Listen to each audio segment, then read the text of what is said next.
तो 4 घंटे से उत्तर प्रदेश के 9 जिलों की 55 सीटों पर दूसरे चरण के लिए मतदान जारी है। और जो हमने आपको तस्वीरें हम दिखा रहे हैं, अच्छा खासा उत्साह दिख रहा है इन इलाकों में।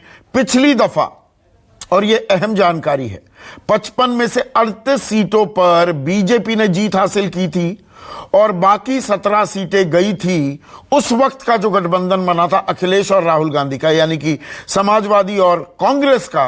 उनके खाते में 17, 15 समाजवादी पार्टी और 2 कांग्रेस के खाते में सीटें गई थी। लेकिन इस बार अखिलेश यादव का गठबंधन है आरएलडी के साथ पश्चिमी उत्तर प्रदेश में। लेकिन इस चरण में आरएलडी अमरोहा बिजनौर के अलावा ज्यादा उसकी पैठ या कोई दखल नहीं है और यहां उनके उम्मीदवार भी कम हैं। दिग्गज अपनी वोट डालने पहुंचे हैं। मुख्तार अब्बास नकवी केंद्रीय मंत्री हैं। योग गुरु बाबा रामदेव ने उत्तराखंड में अपने मत का इजहार किया। पुष्कर धामी जो कि मुख्यमंत्री हैं, मौजूदा मुख्यमंत्री हैं उत्तराखंड के, उन्होंने भी वोट डाला। प्रमोद सावंत जो गोवा के मुख्यमंत्री हैं, उन्होंने बटन दबाया। सुरेश खन्ना बरेली से माफ कीजिएगा शाहजहांपुर से उम्मीदवार हैं, यूपी के वित्त मंत्री हैं, उन्होंने भी वोट डाला। सतपाल महाराज, धर्म सिंह सैनी जो कुछ दिनों पहले तक उत्तर प्रदेश में योगी सरकार के मंत्री थे, अब पाला बदल लिया है। नकुड़ से समाजवादी पार्टी के वो उम्मीदवार हैं। जितिन प्रसाद यंग गन कहे जाते थे कांग्रेस के, अब वो बीजेपी के चेहरा बन गए हैं। एमएलसी हैं, चुनाव तो नहीं लड़ रहे, लेकिन ब्राह्मण वोटरों को साधने की कोशिश की गई जितिन प्रसाद को बीजेपी में लाकर। संतोष गंगवार से हमने कुछ देर पहले बात की ही थी और मेरे सहयोगी लगातार इन सीटों पर नजर बनाए हुए हैं। प्रशांत देव बरेली में मौजूद हैं। संभल में अब मेरे साथ जुड़ गए हैं मेरे सहयोगी ऋषिकेश कुमार। विनय सिंह अमरोहा में हैं। प्रशांत गुप्ता शाहजहांपुर में हैं और बदायूं से मेरी सहयोगी विपनेश माथुर हैं। स्टूडियो में आपने बहुत देखा, अब आप उन्हें फील्ड में भी देख रहे हैं। और विपनेश, मैं यहां पर ये जातीय समीकरण, धार्मिक ध्रुवीकरण, बड़ी बातें हो रही हैं। तुष्टीकरण का मुद्दा छेड़ा है। आज सुबह 8 बजे इंटरव्यू देकर योगी आदित्यनाथ ने कि देश संविधान से चलेगा, शरीयत से नहीं। तो कहीं ना कहीं एक पुराना जो नैरेटिव चल रहा था वो तो आगे बढ़ रहा है। लेकिन मैं यहां एमवाई की बात करना चाहूंगा। और आप जिस इलाके में हैं, एमवाई मतलब मुस्लिम यादव होता है, पर मैं पूछना चाहूंगा आपसे, महिला और युवा, महिलाओं के मन में क्या है? बदायूं के आधी आबादी है वो हमारी।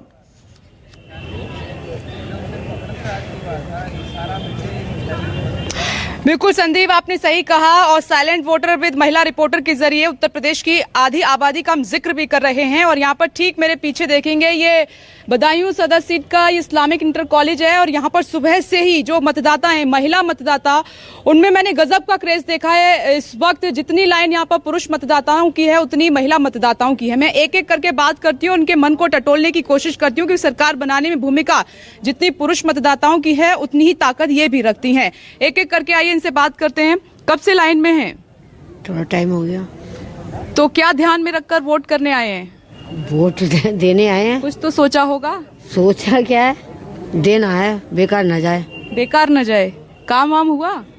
काम हुआ। पिछली बार जो बटन दबाया था उस बटन ने काम किया? क्यों नहीं किया? किया। आप बताइए, कितनी एक्साइटेड है वोट देने के लिए? क्या चल रहा है मन में? इधर आइए, थोड़ा सा कैमरे पर देख के बात कीजिए। मम्मी से बात कर लो। मम्मी करेंगी, आप करेंगी? बिल्कुल। कुछ तो सोचा होगा। क्या सोचा होगा? कोई समस्या? क्या सारे काम हो गए? ये है कि डालना है तो डालना है बस, और क्या है? कुछ नहीं है मन में, बस वोट देना है। वोट देना है और क्या। विधायक जी ने कुछ तो वादे किए होंगे पिछली बार, पूरे हुए? वादों से आए हैं। मिला कुछ? मिला क्या है? अभी कुछ नहीं मिला। काम कुछ नहीं हुआ है? कुछ नहीं हुआ है। कुछ और भी महिला मतदाता हैं, इनसे बात करते हैं। कितनी देर से मैडम लाइन में आप? 10 मिनट हुए, 5-10 मिनट। बहुत सोच में लग रही हैं, कुछ चल रहा है, बटन दबाने से पहले कुछ चल रहा है मन में। ऐसा कुछ नहीं है। ये वोट देने आए हैं तो वोट तो दे के जिताना ही है, जिसको जिताना है वो तो मन में रखते ही हैं सभी। रसोई से लेकर द्वार खरंजे तक कुछ काम दिखाई देता है, कुछ असर दिखाई देता है आपको? सब कुछ अच्छा ही है वैसे देखा जाए तो, पहले से बेहतर है इस बार। पहले से बेहतर है, मन में क्लियर है कहाँ बटन दबाना है? क्लियर है एकदम एकदम, कोई कंफ्यूजन नहीं है? नहीं। महिला सुरक्षा बड़ा मुद्दा रहा है। हाँ बस बहुत बढ़िया, बहुत अच्छा रात कर रहे हैं। रात कहीं हाँ, अच्छे से नहीं, बहुत निकलते हो शाम सवेरे? हमारी ये सरकार बहुत अच्छी है, सरकार हमारी। राशन वाशन सब मिल रहा है? सब चीज मिल रहा है, कोई दिक्कत नहीं है? कोई दिक्कत नहीं है। रसोई पे कुछ असर पड़ा है? भाई सिलेंडर तो हमें कुछ नहीं मिला है फिलहाल, और बाकी हमें सिलेंडर तो वैसे मिल भी नहीं रहा है, चूल्हा दिया है। नहीं, चूल्हा भी नहीं मिला है हमारे लिए। चूल्हा तो मिल जाना चाहिए था, क्यों कुछ नहीं मिला है हमारे लिए, सिर्फ राशन मिल रहा है हमारे लिए और कोई लाभ नहीं है। चूल्हा क्यों नहीं मिला? चूल्हा मिला ही नहीं, हमने क्या फॉर्म ने भरो का? है? फॉर्म ने भरो? फॉर्म भरा है, मतलब जो भरता है तो कोई बताता ही नहीं है, अपने अपने मतलब मामा रहते हैं आप चालाकी में सब। तो इस बार बटन कहाँ? वही है जो हमें भैया पेट पाल लिया, भाई को देंगे हम तो वोट। योगी जी विपनेश, बटन कहाँ दबेगा ये सवाल ना पूछिए, इधर मुद्दों आइए, पर बात सवाल कीजिए। पूछिए जी। जो भैया जो हमारा कहेगा हम तो उसको देंगे वोट। बिल्कुल बिल्कुल। मैडम आप कितनी देर से हैं लाइन में? अभी 10 मिनट हो गए। 10 मिनट। क्या चल रहा है मन में? मैं दरअसल निकली हूँ जानने के लिए, क्योंकि जितनी पुरुष मतदाताओं की भूमिका है सरकार बनाने में उतनी ताकत आप भी रखती हैं। क्या चल रहा है इस वक्त? कुछ समस्या जीवन की?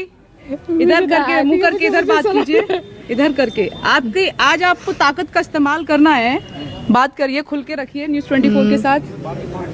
कुछ ऐसे वादे जो ऐसी समस्याएं जिनका अभी तक आप इंतजार कर रहे हैं, कोई निवारण हो, समाधान हो, कुछ और अच्छा हो घर परिवार के लिए, आपके लिए, बच्चियों के लिए। नहीं, ये साइलेंट हो गई है। ये कुछ आप महिला कुछ साइलेंट हो गई हैं, कुछ खुलकर अपनी बातें कह रही हैं। शाहजहांपुर चलते हैं। प्रशांत, आपके साथ मैं कुछ महिलाएं देख सकता हूं। शाहजहांपुर की महिलाएं क्या कह रही हैं? उनके मुद्दे, उनके सरोकार क्या हैं?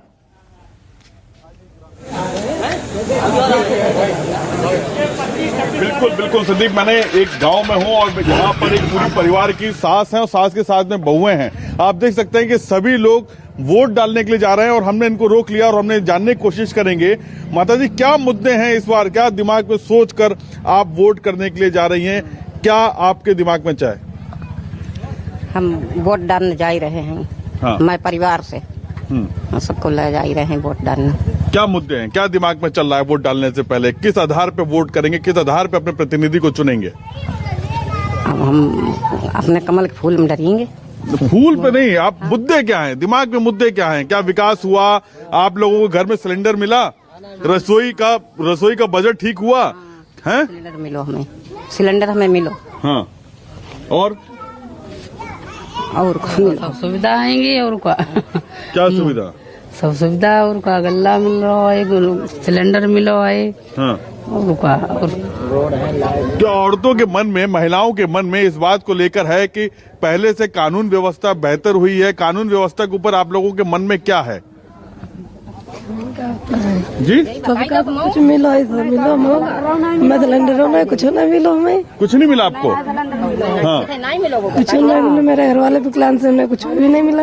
अच्छा। और घर का जो रसोई का जो आपका बजट है वो पहले से बेहतर हुआ है कि नहीं, या कुछ खराब हो गया, उसका मिजाज बिगड़ा है रसोई के खाने का बजट का? राशन मिलते और कुछ भी नहीं मिलते हमें। हाँ, तो इस बार जब वोट करने जाएंगे तो क्या दिमाग में सोच के लेके जा रहे हैं? किस आधार पे वोट करेंगे? अब जब सब वोट करें तो हम करें कमल पर और का, ना तो कुछ दो तो का। तो क्या घर वाले डिसाइड कर लेते हैं कहाँ वोट करना है, वहीं वोट करते हैं, या अपने दिमाग से भी सोचती हैं कि हमें वोट कहाँ करने जाना है? क्या हमें घर वाले ने बता दिया वहीं पे वोट करना है? चलो चलो भाई, डारी गए। ये महिलाएं हैं। अच्छा, आप यहीं के हैं, इसी गांव के हैं? अच्छा, तो इसी गांव के, आप भी इसी गांव के? इधर आइए ना, उधर कहाँ खड़े हुए छुप कर?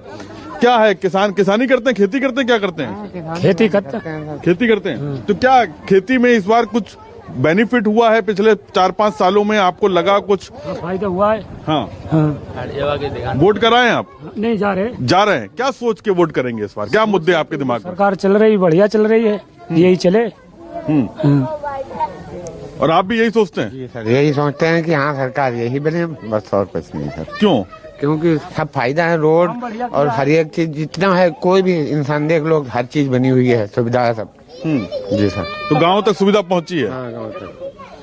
ये संदीप, ये आप देख रहे हैं किसानों का मामला है, किसान हैं, घर के लोग हैं, हालांकि महिलाएं हैं, उनके दिमाग में कई लोग बोल रहे हैं कि उनको सुविधाएं मिली, कई बोल रहे हैं नहीं मिली है, मिक्स है। लेकिन गांव में एक अमूमन प्रचलन होता है कि घर का मुखिया जो डिसाइड कर लेता है, वहां के उसके आधार पर वोट करने के लिए चल देती हैं। हालांकि शहरी जो महिला वोटर है वो थोड़ा सा खुलकर अपनी बात रखती हैं, लेकिन गांव देहात की एक परंपरा चली आ रही है। और ये उत्तर प्रदेश या बिहार के इलाकों में आप जाते हैं तो वहां पे देखने को मिलता है कि घर के मुखिया, हाँ, उसमें दिलचस्प बात है, दो महिलाओं ने प्रशांत कहा कि सिलेंडर मिल रहा है, पर वो सिलेंडर की सब्सिडी तो 1.5 साल हो गया गए हुए। एक ने कहा भी, लेकिन वो कह रही है कि जो घर वाले बता रहे हैं वैसे ही मतदान कर देंगे हम। तो महिला सशक्तिकरण की बातें होती है, लेकिन कुछ इलाके देखिए, ये भी एक तस्वीर आती है कि पुरुष प्रधान जो ये समाज है, घर के मर्द ही तय कर देते हैं कि वोट कहां डलनी है।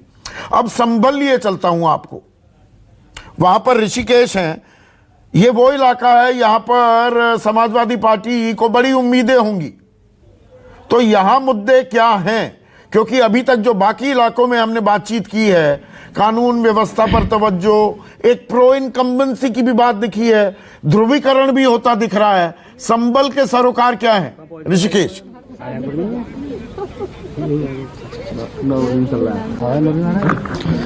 संदीप जी, देखिए, जिस इलाके में मैं हूं वहां से बीजेपी के प्रत्याशी हैं और मंत्री में केंद्रीय राज्य मंत्री, और महिला वोटरों पर सबकी निगाह है।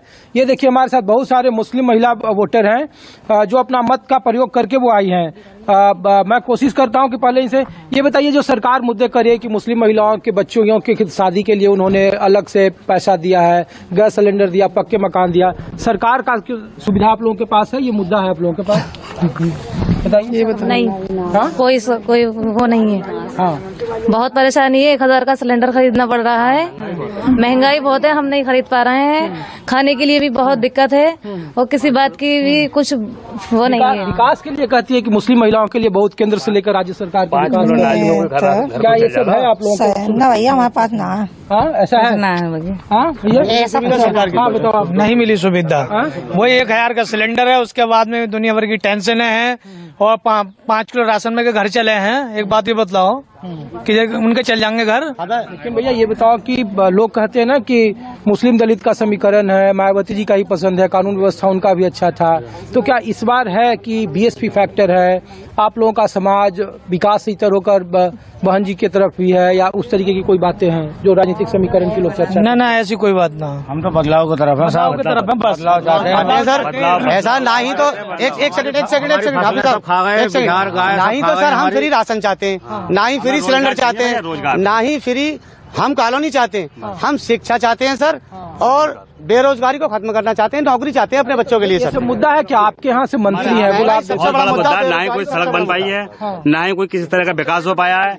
यहाँ पे जो है असलियत में बेरोजगारी बहुत बड़ी है। लेकिन धर्म का अफीम तो होता है ना? नहीं, ऐसा कुछ नहीं, जो काम करेगा उसको वोट मिलेगा, जो काम करेगा उसे ही वोट मिलेगा, बस। बेरोजगारी खत्म करना चाहते हैं सर, बेरोजगारी खत्म करना चाहते हैं। ये देखिए, आपके लोग ये कहते हैं कि आप लोगों के लिए सरकार बहुत काम करे, आपकी बच्ची की जब शादी होगी तो सरकार 35 से 40 हजार रुपया दे रही है, आपको पक्के मकान दे रही है, आपको मुफ्त राशन दे रही है। तो मुस्लिम महिलाओं के लिए, मतदाताओं के लिए क्या ये 5 साल सरकार ने काम किया, या केंद्र की सरकार जो कहते हैं? मेरी बड़ी बहन की शादी हुई है, मेरे पिताजी नहीं है, कुछ कोशिश की हमने पैसों के बारे में, कोई कोशिश पूरी नहीं हो पाई हमारी, और हम ही बहुत परेशान हैं, बहुत ज्यादा।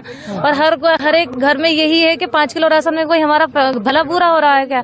हम बिल्कुल इसे बदलना चाहते हैं, बिल्कुल पक्का मकान दे रही है आप लोगों को, कहती है कि हिंदू मुस्लिम में कोई फर्क नहीं पड़ती है सरकार। क्या आपकी कॉलोनी में जहाँ रहते हैं वहाँ पक्का मकान 5 साल में मिला, या आपके पड़ोसियों को मिला, आपको नहीं मिला? तो ये सरकार उस लेवल पर काम कर रही है, और चुनावी मुद्दा है। हमारा मिला भैया, ना हमारे बेटियों की उसमें सुविधा मिली, ना लड़कियों की बात, ऐसा कुछ न हुआ, और बिल्कुल फकीर बना दिया भैया। सुरक्षा को लेकर भी कहती है कि पहले के मुकाबले में कर दिया इन्होंने, कारोबार बेकार कर दिया, और इंसानों के कारोबार तो अल्पसंख्यक समुदाय की का डर, खौफ, नाराजगी भी दिखाई दे रही है। और देखिए, ना चाहते हुए भी हम कितनी भी बातें कर लें कि मुद्दों पर चुनाव होने चाहिए, सरोकार होने चाहिए, ध्रुवीकरण होता साफ दिखाई दे रहा है।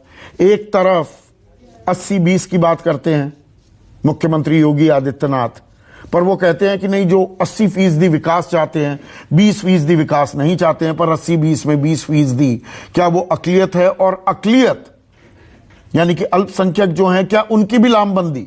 तो एक तरफ पोलराइजेशन, एक तरफ रिवर्स पोलराइजेशन, क्या ये भी इस चुनाव की एक कड़वी हकीकत है? इस बारे में भी हम आगे चर्चा करेंगे, लेकिन बरेली आपको लिए चलूं आगे, क्या अभी चर्चा कर लेते हैं प्रशांत, क्या ये भी एक कड़वी हकीकत दिखाई दे रही है? जो पहले चरण में होता दिखा वो आगे बढ़ रहा है क्या? ये चुनाव ध्रुवीकरण आधारित होता जा रहा है क्या?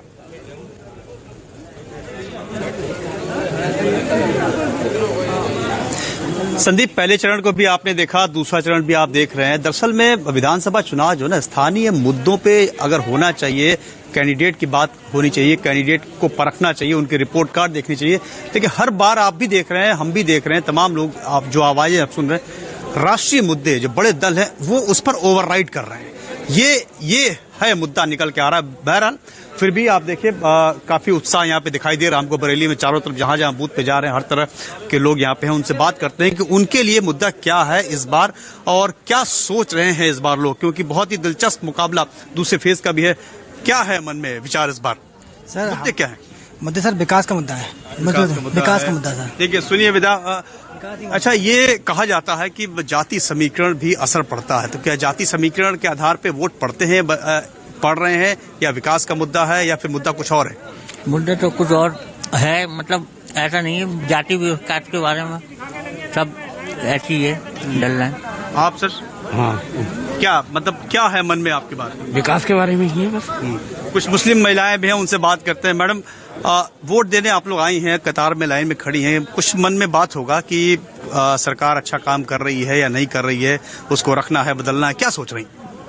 सरकार अच्छा काम कर रही है तो रखना है, अगर अच्छा काम नहीं कर रही है तो नहीं रखना चाहिए, जो अच्छा काम करे उसी को रखना चाहिए। हाँ, मतलब जैसे ये कहा जाता है कि मुस्लिम समाज एक ही तरफ जाता है, ये बात नहीं है, मतलब आप परखेंगे जो अच्छा है? ऐसा कुछ नहीं है, विकास के ऊपर ऐसा नहीं जी। हाँ जी, विकास के ऊपर है जी, जो विकास बढ़िया करेगा। मगर हमारे यहाँ VIP रोड पर सफाई होती है, अंदर नहीं होती, अगर आप गलियों में देखो तो जाके। हाँ देखिए, आप ये स्थानीय बात कर रहे हैं कि इन जहाँ ये रहते हैं वहाँ सफाई नहीं होती है और VIP रोडों पे सफाई होती है। देखिए और भी कुछ महिलाएं हैं, उनसे भी बात करने की कोशिश करते हैं। ये लोग काफी उत्साह हमें यहाँ पे दिखाई दे रहा है। मैडम, क्या है मन में? आप युवा हैं, क्या सोच के वोट कर रही हैं, क्या होना चाहिए? जी, जितने रोजगार हैं वो मिलने चाहिए और एग्जाम सही से कंडक्ट होने चाहिए। जैसे अभी यूपी टेट का एग्जाम हुआ था, वो चीटिंग की वजह से कैंसिल हो गया था, वो बहुत सही बात है। तो एग्जाम सही से कंडक्ट होने चाहिए और जॉब्स मिलनी चाहिए। मैंने बहुत सी युवाओं से बात की, जितनी भी युवा से मैंने बात की, उनके लिए रोजगार और ये परीक्षा, ये सब चीजें मुद्दा है। तो आपको लगता है कि ये मुद्दा हावी है लोगों में? जी बिल्कुल है, बिल्कुल, क्योंकि 2 साल से वैकेंसीज इतनी कम आई है, तो इस समय बहुत जरूरी है ये चीज। तो इसका असर सरकार पे पड़ेगा? जी हाँ, लगता तो है पड़ेगा। कुछ और लोगों से बात करते हैं। देखिए इस इलाके में मतलब मुस्लिम मतदाता भी बहुत ज्यादा है और लोग कहते हैं कि यहाँ पे मुस्लिम मतदाता वैसे नहीं है कि एक तरफा कहीं चले जाएंगे। तो उनसे बात करने की समझ क्या है मन में बात आपके, क्या सोच रही है? कुछ महंगाई का मुद्दा है, महंगाई कम हो तो उम्मीद है कि ये सरकार महंगाई कम करेगी या दूसरी सरकार करेगी? दूसरी सरकार करेगी, ये नहीं करेगी। 5 साल हो गए इसे झेलते हुए। जी देखिए, झेलते हुए 5 साल हो गए, इस तरह के भी आवाजें संदीप आ रही हैं। लेकिन कुछ युवा हैं, उनसे बात करते हैं। क्या है मन में विचार इस बार? जो मानवता का विकास करे, जो सबके साथ की विकास करे, हम उसके साथ हैं। आप क्या सोचते हैं? पहली बार वोट दे रहे हैं?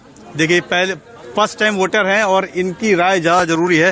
क्या सोचते हो? क्या नाम है आपका? अदनान खान सर। जी क्या है मन में बात? बस बेरोजगारों को रोजगार मिले सर, और जो स्टूडेंट नॉर्मली पढ़ाई कर रहे हैं उन लोगों को जिसको नौकरी नहीं मिले सबको नौकरियां मिलेंगी। सर ये भी मेरी राय है, जैसी भाई ने दी, बेरोजगारों को रोजगार। आप क्या करते हैं भाई साहब, क्या मन में है, चल रहा है वोट देने के पहले? कुछ पता नहीं।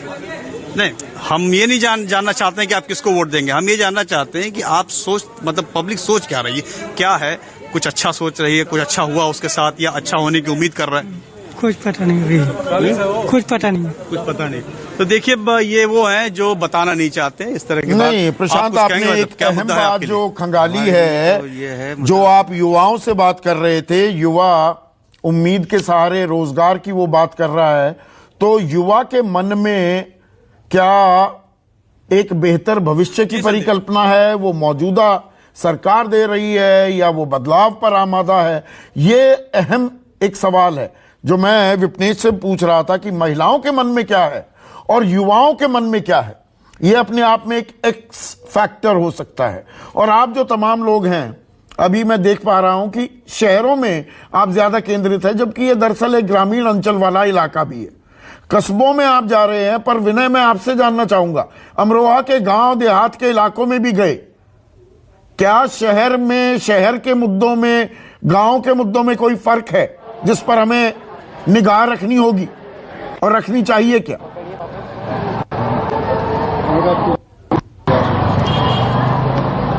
बिल्कुल बिल्कुल संदीप जी, मुद्दों में बिल्कुल फर्क है। शहरी मुद्दों में और गांव के मुद्दों में दोनों तरफ दोनों वोटरों को हमने मन टटोलने की कोशिश की, ऑफ द कैमरा टटोलने की कोशिश की, तो बिल्कुल फर्क है। जहां शहरी जो मुद्दे हैं, जो शहरीकरण है, वो कहीं ना कहीं पहले जहां एक जहन में आ रहा था कि ध्रुवीकरण इस बार नहीं होने देना, हिंदू मुस्लिम नहीं होने देना, लेकिन जैसे जैसे वोट डे पास आता गया और जिस तरीके से मुद्दे उठे, तो ऐसे ऐसे उनका कहीं ना कहीं मन बदल रहा है। लेकिन जो देहात का जो वोटर है, उनका मन नहीं बदल रहा। वो अपने उन्हीं किसानी मुद्दों पर डटे हुए हैं। उनका मानना है कि किसान जिस तरीके से परेशान हुए, इसमें सबसे बड़ी वजह किसान आंदोलन की भी रही है, जिसकी वजह से वो परेशान रहे। तो उनका कहना है कि हम बिल्कुल नहीं हटेंगे, हम किसान आंदोलन में जो तय किया था वो ही रहेगा।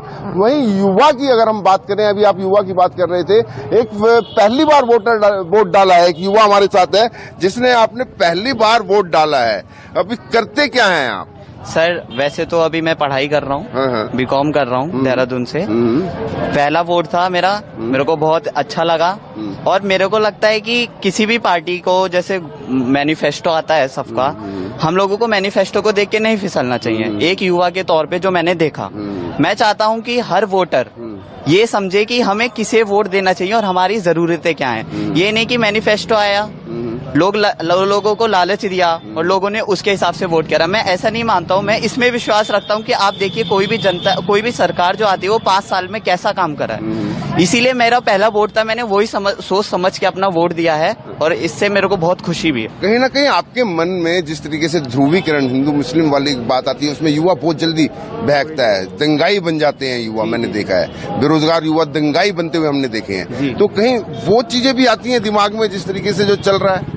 सर मेरे को जहां तक लगता है कि ऐसा है, लेकिन अगर आप देखेंगे, सोचेंगे, समझेंगे, एक युवा होने के नाते आपको हर तरफ से सोचना पड़ता है। तो आप इस चीज में अगर बहक जाते हैं कि मैं मुस्लिम हूँ या मैं हिंदू हूँ, उसके बेसिस पे अगर आप वोट देते हैं तो ये आप गलत कर रहे हैं। ठीक है, लोगों का काम है आपको भड़काना, लेकिन सबके पास अपने विचार होते हैं, सबको उस हिसाब से सोच समझ के वोट देना चाहिए। मेरा फैसला ये है। तो इनके पिताजी भी हमारे साथ हैं, जिन्होंने तो पहले आपने कई बार वोट डाले होंगे। बेटा आपका कह रहा है कि मैं हिंदू मुस्लिम में बिल्कुल भी विश्वास नहीं रखता। तो क्या आपको लगता है कि ध्रुवीकरण जो हो रहा है, हिंदू मुस्लिम वाली जो बात हो रही है, तो क्या वो पहले की तुलना में, आपने पहले की बार और इस बार कुछ ज्यादा हो रही है? हाँ, थोड़ा सा दिखाई देता है चारों ओर। जो अभी ये हिजाब का मामला जैसे उठ गया है, ऐसा नहीं है हम लोग मिल के ही रहते हैं सब, बाकी ऐसा थोड़ा सा मन में वो खटास आ जाता है, क्योंकि देश कानून से ही चलता है और सबको कानून को पालन करना चाहिए।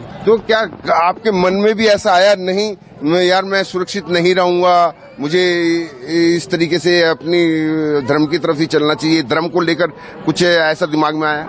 नहीं, सुरक्षित है हर एक आदमी देश में सुरक्षित है, ऐसी कोई बात नहीं है। देश हमारा स्वतंत्र है और अच्छा ऐसा इंडिया जैसा देश नहीं मिलेगा जो कि हर अपने बात को हम कह सकते हैं हर मंच पर।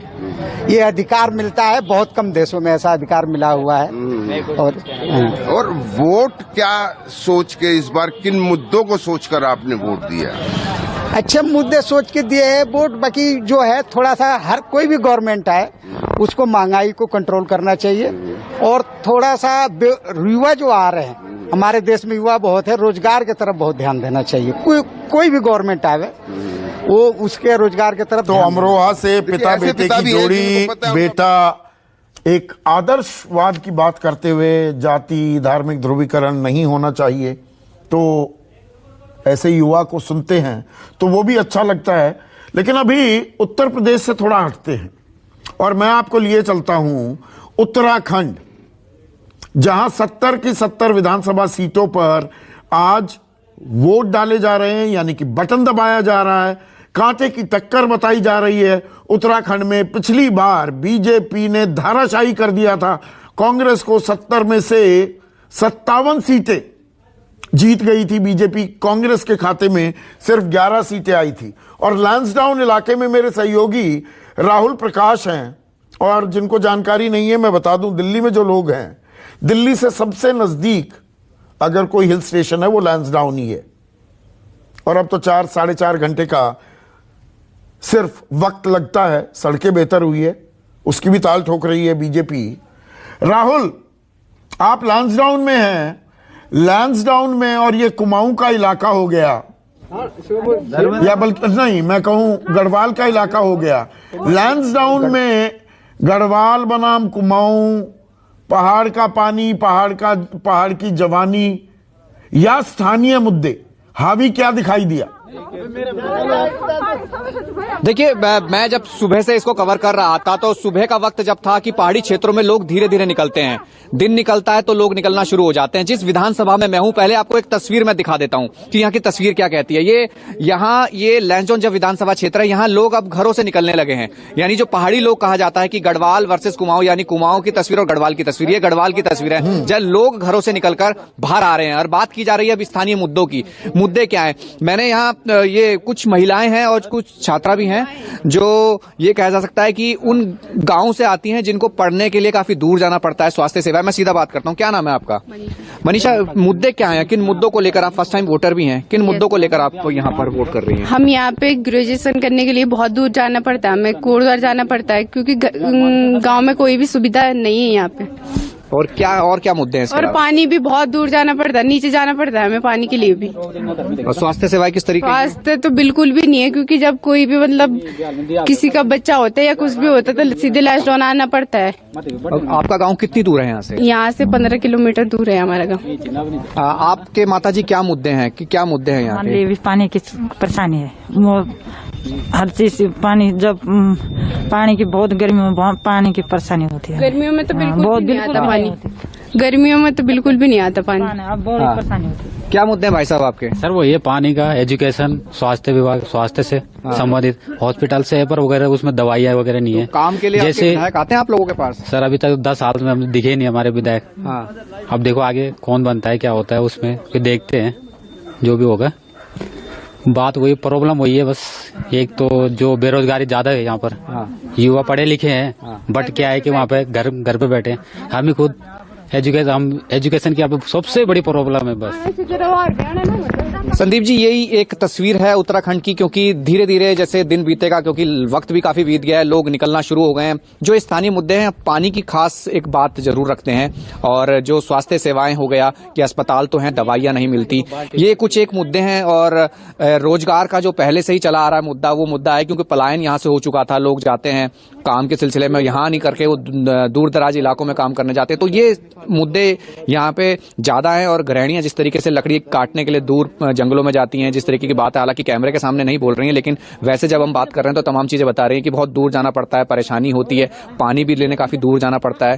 तो ये इस तरीके की कुछ जमीनी समस्याएं हैं उन इलाकों में, गांव देहात में, जो पहाड़ी क्षेत्रों से हैं, क्योंकि शहर से कनेक्टेड जरूर होते हैं, दूर जाना पड़ता है, लेकिन इनके क्षेत्रों में कुछ ऐसी सुविधाएं इनको नहीं मिलती। तो ये मुद्दे इनके हैं और इन्हीं मुद्दों पर ये मतदान भी कर रहे हैं। जी ठीक है, अभी पणजी लिए चलते हैं। खूबसूरत गोवा की राजधानी पणजी में मौजूद हैं मेरे सहयोगी विनोद जगदाले। और विनोद, गोवा की तो बिल्कुल ही बात नहीं हुई पिछले कुछ दिनों में, जबकि यहां का चुनाव सबसे दिलचस्प होता है और गोवा की राजनीति कोई समझ ले तो मैं उसे सलाम करना चाहूंगा। सालों में मैं कभी गोवा की राजनीति नहीं समझ पाया, कौन कहां चला जाएगा, किस वक्त पाला बदल लेगा। पिछली दफा भी कांग्रेस की सबसे ज्यादा सीटें आई, 17 सीटें आई, 13 सीट वाली बीजेपी ने पर सरकार बना ली। तो इस बार वहां का थोड़ा सियासी खेल, जो लोग गोवा की राजनीति से वाकिफ नहीं है, थोड़ा समझाइए। और वहां मुद्दे क्या हावी हैं, या गठबंधन किसका ज्यादा मजबूत है, किसने ज्यादा बड़े चेहरे अपने साथ ले लिए, वो नैया पार लगेगी या वो इस समुंदर में अपना जहाज निकाल ले जाएगा।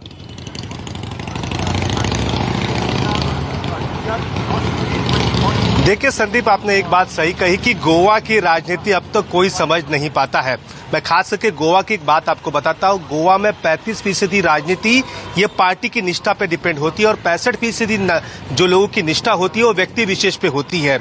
हमेशा आपने देखा है कि पिछले भी चुनाव में आपने देखा होगा कि लोग तुरंत यहाँ पर पाला बदल देते हैं, लेकिन जहां तक लोगों से हमारी बात हुई है, लोगों से हम बात कर रहे हैं, लगता नहीं कि गोवा में इस बार किसी को क्लियर कट बहुमत यहाँ पर मिलेगा।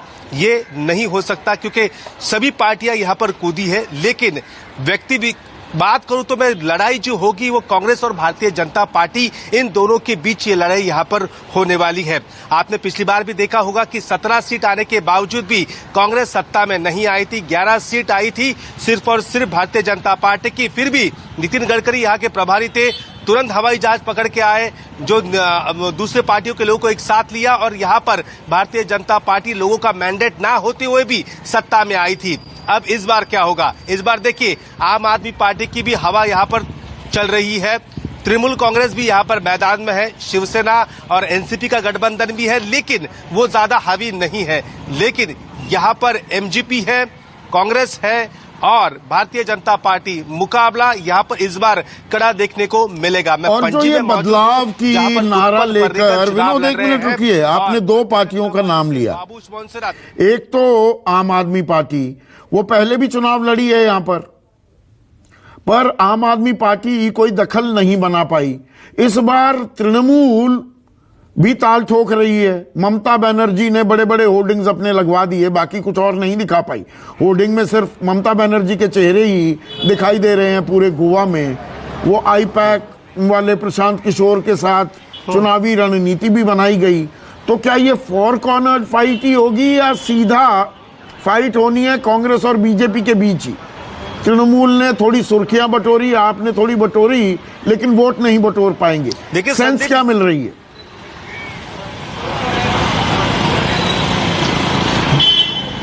देखिए लोगों से जो बात होती है, जो यहाँ का जो माहौल पता चल रहा है, उसमें साफ बात है कि तृणमूल ने इस बार हवा एकदम कह सकते गर्म कर दी, लेकिन वोटों में कितनी तब्दील होगी उनकी हवा, ये कहना मुश्किल है। ज्यादा इम्पैक्ट वहां पर नहीं दिखाई पड़ रहा है। एक बात कही जा सकती है कि तृणमूल कांग्रेस से ज्यादा इम्पैक्ट गोवा में अगर होगा तो आम आदमी पार्टी का होगा, लेकिन जो लड़ाई होगी सीधे, वो लड़ाई होगी कांग्रेस और भारतीय जनता पार्टी में।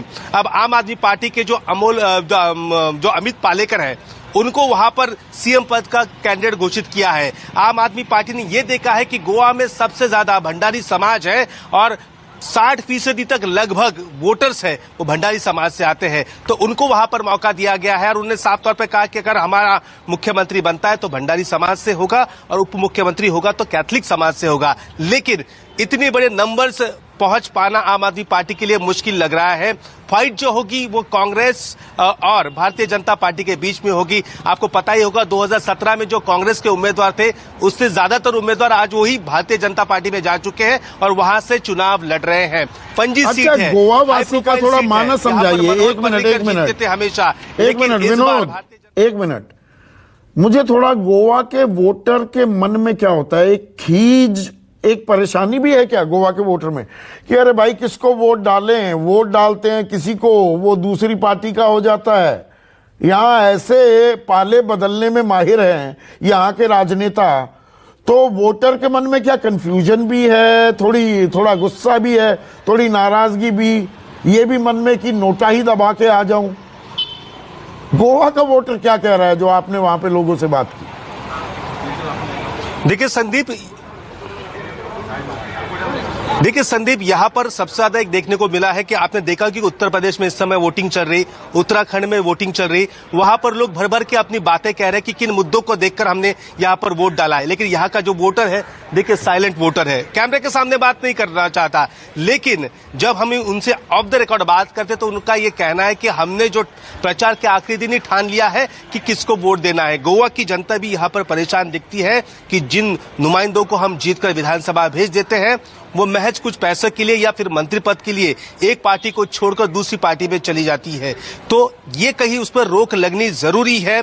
और यहाँ पर एक बात तो है, एंटी इनकम्बेंसी फैक्टर ये जोरों पर है। पिछले 10 साल से भारतीय जनता पार्टी का यहाँ पर राज रहा है, तो एंटी इनकम्बेंसी फैक्टर भी जोरों में है। लोगों की दिलों में कोई पसोपेश नहीं, या किसको वोट डाले या नोटा दबाए, लोगों ने ठान लिया है लोग वोट डालने के आएंगे। ये देखिए बुजुर्ग लोग यहाँ पर बड़े पैमाने पर वोट डालने के लिए पहुंच चुके हैं। ये यहाँ पर जाएंगे और 40 विधानसभा सीटों की किस्मत का फैसला यहाँ पर होने वाला है। 11,64,000 वोटर है, 301 उम्मीदवार 40 विधानसभा सीट के लिए मैदान में उतरे हैं। और यही वो गोवा की जनता है, वो बताए कि अगले महीने की 10 तारीख को कि गोवा में किसकी सत्ता होगी। लेकिन यहां तक हमने सुबह सुभाष वेलिंगकर इनसे बात की। ये भाषा विकास मंच के अध्यक्ष हैं, जिन्होंने भारतीय जनता पार्टी को गोवा में खड़ा किया, भारतीय जनता पार्टी को बड़ा किया मनोहर पर्रिकर के साथ। फिलहाल वो उस पार्टी में नहीं है, लेकिन उनका ये कहना है कि यहाँ पर जो सत्तारूढ़ पार्टी है उससे बड़ा झटका यहाँ पर बैठने वाला है, जरूर बैठेगा। और जो अन्य पार्टियां हैं वो भी कुछ सीटें मिलेंगी, लेकिन हंग असेंबली के आसार गोवा में ज्यादा ही बताए जा रहे हैं। देखिए तो फिर वही लटक झटक काम होने वाला है और पाले बदलने का खेल क्या होगा, खैर 10 मार्च इस बात की गवाही देगी। लेकिन उत्तराखंड में राहुल, क्या सीधी लड़ाई है बीजेपी और कांग्रेस के बीच, या जो जैसे गोवा में ताल ठोक रही है आम आदमी पार्टी, और उत्तराखंड में तो कर्नल कोठियाल को मुख्यमंत्री का चेहरा भी बनाया, 3 कॉर्नर फाइट दिख रही है या सीधी टक्कर है? आवाजें तो खूब सुनाई दी शुरू में आम आदमी पार्टी की, लेकिन अब शांत है माहौल। देखिए, जिस तरीके की तस्वीर पहले दिखाई गई थी कि आम आदमी पार्टी भी उत्तराखंड में अपने प्रत्याशी उतार रही है, कर्नल कोठियाल को मुख्यमंत्री का उम्मीदवार जरूर बनाया गया है, उनका प्रचार भी जोर शोर से था। लेकिन अगर सीधे तौर पे अगर हम जमीनी हकीकत देखें, हम कई दिनों से उत्तराखंड के अलग अलग विधानसभाओं में देखा है, तो सीधे टक्कर कांग्रेस और बीजेपी दिख रही है। क्योंकि ये कहा जाता है कि 5 साल यहाँ कांग्रेस राज करती है, 5 साल बीजेपी, ये एक ट्रेंड चला आ रहा है। लेकिन कुछ तस्वीर बदली जरूर है, या लोगों के मन में जो मुद्दे हैं उन मुद्दों को लेकर लोग विचार और मंथन कर रहे हैं। क्योंकि बीजेपी इससे पहले दावे कर रही थी कि जो 5 सालों में हमने किया है वो कांग्रेस ने रहते कुछ नहीं किया है, और इस तरीके की बात यहां पर आ रही है। हालांकि तस्वीर यही कहती है कि सीधे तौर पे जो लड़ाई है वो कांग्रेस और बीजेपी की ओर दिख रही है। और जिस तरीके की अभी हम बात कर रहे हैं, क्योंकि जो प्रत्याशी हैं वो जिस सीट पे मैं हूं, यहां पे भी एक हाई प्रोफाइल सीट इसलिए भी है क्योंकि हरक सिंह रावत जो है उनकी पुत्रवधू यहां से प्रत्याशी हैं, अनुकृति गोसाई, और दूसरी तरफ दिलीप रावत जो मौजूदा यहां से विधायक हैं, पिछले 10 सालों से विधायक रहे हैं। हालांकि ये दावा किया जा रहा है कि पिछले 10 सालों में उन्होंने इस क्षेत्र के लिए कुछ नहीं किया, तो बदलाव की जरूरत है। लोगों से बातचीत की जा रही है, लोग ये कह रहे हैं कि बदलाव होना चाहिए क्योंकि हमने 10 सालों में कुछ नहीं देखा। दूसरी विधानसभाओं में जा रहे हैं, वहां ये कहा जा रहा है कि बीजेपी अच्छा कर रही है।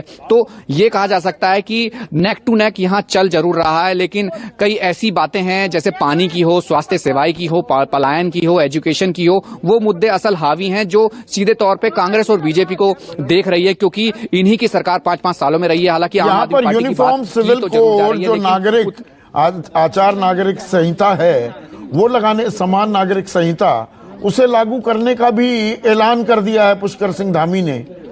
तो पहाड़ों में तो ये ध्रुवीकरण की राजनीति कभी देखी नहीं उत्तराखंड ने, क्या उसकी भी गूंज सुनाई दी है आपको कुछ? देखिए, फिलहाल अगर हम गांव की बात करें, गांव देहात में इन चीजों को कोई सीधे तौर पे नहीं लेता। उनको ये कहा जाता है कि हमें इन चीजों से मतलब नहीं। पहली बात तो समझने की कोशिश करते हैं कि आखिरकार ये है क्या चीज, क्योंकि मुख्यमंत्री जिस तरीके से ये बयान देते हैं कि इस तरीके का हम करने जा रहे हैं। हालांकि जो नेता लोग हैं राजनीति जरूर कर रहे हैं कि इस तरीके की तस्वीर होनी चाहिए, इस तरीके की तस्वीर नहीं होनी चाहिए, लेकिन जो लोग हैं, लोग इन पे नहीं कर रहे हैं, लोग मुद्दों पे बात कर रहे हैं। ये तो होता रहेगा, ये कह रहे हैं लोग, लेकिन जो असल में चीजें होनी चाहिए, अगर पहाड़ों में, अगर हम पगडंडियों में चल रहे हैं, अगर वहां सड़क बन जाए, लोग उस पर बात कर रहे हैं। जहां स्वास्थ्य सेवाएं, अगर यहां से 10 किलोमीटर दूर उसको अस्पताल दिखाना है, लोग उसकी बात कर रहे हैं। स्कूल 15 किलोमीटर दूर है, लोग उसकी बात कर रहे हैं। ये अलग बात है कि मुख्यमंत्री ने जो कहा है कि इस तरीके का हम बात लाएंगे, लेकिन यहाँ के जो लोग हैं वो इस पर बात नहीं कर रहे हैं। लोग सीधे तौर पर अपने मुद्दों की बात कर रहे हैं, और ये वो लोग हैं जो कहा जा रहा है कि दूर दराज से वोट डालने भी काफी दूर आ रहे हैं। अपने कहा जाता है कि साजो सामान, उत्तराखंड में मुद्दों पर लड़ाई हो रही है। वहां पर जो उत्तर प्रदेश में जो हमें गूंज सुनाई दे रही है, धार्मिक ध्रुवीकरण, जातीय समीकरण ज्यादा हावी हैं। उत्तराखंड में मुद्दों की चर्चा ज्यादा सुनाई दे रही है। मेरी सहयोगी विपनेश माथुर बदायूं में मौजूद हैं। थोड़ी जगह बदली है, अब कहां पर हैं विपनेश, और यहां के लोगों से जरा जानने की कोशिश कीजिए उनके मुद्दे क्या हैं।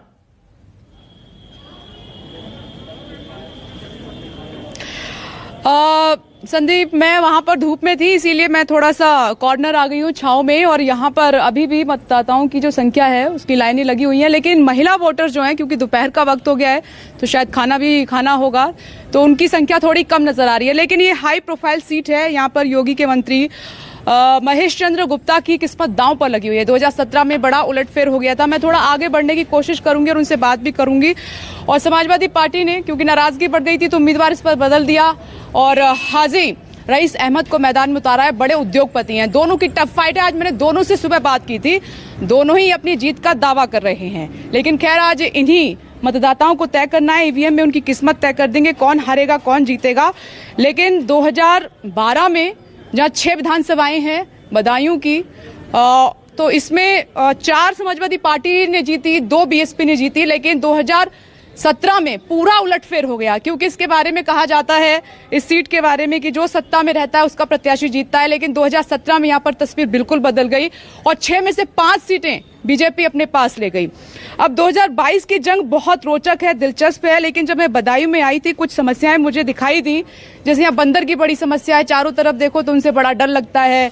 अगर मैं थोड़ी सड़क पर निकली तो वहां पर गंदगी बहुत ज्यादा है, जन सुविधाएं नहीं है, मुझे खुद परेशान होना पड़ा।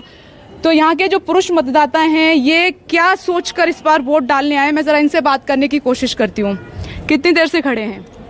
हो गया आधा घंटा। क्या मुद्दा है इस बार? बेरोजगारी, बेरोजगारी का मुद्दा है। नौकरी नहीं है? नहीं। तो नौकरी देने की तो बातें की जा रही है कि रोजगार दिया गया है। कहने में और करने में बहुत फर्क है। बेरोजगारी बहुत बड़ा मुद्दा है। घर चलाना मुश्किल होता होगा जी। 200 रुपए भी पैदा नहीं होते मजदूरी में। इस बार कोरोना की बीमार पड़ी होगी? कोरोना की बहुत बीमारी है, बहुत मरे हैं लोग। तो इस बार क्या सोचा है?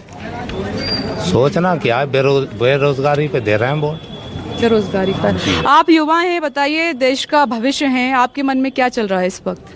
हमारे मन में तो यही चल रहा है कि बस परिवर्तन करना है और सही सरकार को लाना है। इस बार बांटने वाली सरकार नहीं चाहिए हमें। क्या कमी रह गई? कमी है सरकार में। देश के युवाओं को लड़ाने का काम कर रही है सरकार मेन तो। आप खुद के लिए क्या चाहते हैं? युवा मैं परिवर्तन चाहता हूं, मैं अपने देश को आगे बढ़ते देखना चाहता हूं। क्या करते हैं आप? मैं फिलहाल टीचिंग करता हूं, गवर्नमेंट टीचर हूं। अच्छा जी। मैं अपने देश को असर पड़ा कोरोना का? उस पर कोरोना का बहुत असर पड़ा है, पब्लिक पर ही खैर पड़ा है असर तो। लेकिन फिलहाल मैं वोटिंग अपने देश को देखते हुए देना चाहता हूं, जिसमें हमारा देश बटे नहीं और आगे बढ़े। ठीक है सर, आप बताइए, काफी देर से लाइन में हैं, क्या सोचा है इस बार, क्या चल रहा है जहन में? बटन दबाने से पहले मैं आपसे बात कर रही हूँ। जी।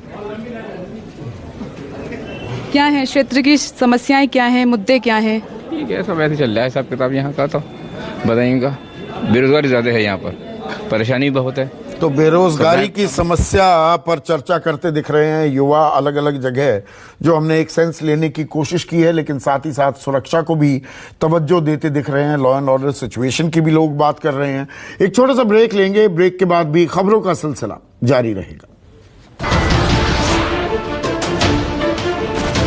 नमस्कार, मैं हूं मानक गुप्ता। अगर आपको हमारा ये वीडियो पसंद आया हो तो इसे लाइक और शेयर जरूर करें, और हाँ, हमें सब्सक्राइब और फॉलो करना ना भूलें, ताकि आप देश और दुनिया की कोई खबर मिस ना करें। तो जुड़े रहिए हमारे साथ और देखते रहिए न्यूज़ 24।